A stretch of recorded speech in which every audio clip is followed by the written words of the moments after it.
अस्सलामु अलैकुम।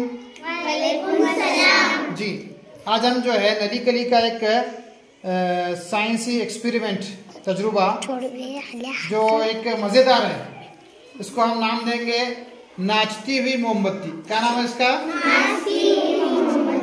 Dancing candle. Dancing candle. अब देखें किस तरह नाचती है और कितना मजा आता है। जल्दी से चलता है। आप देख सकते हैं कि मोमबत्ती जो है हमने दोनों तरफ कट करके जो है जलाई है। अब एक किस तरह डांस कर रही है, देखो आहिस्ता आहिस्ता।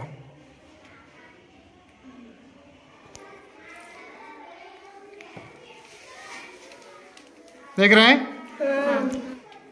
जी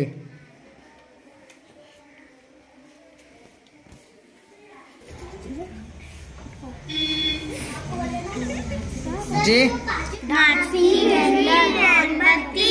यस, नाचती हुई मोमबत्ती। ओके।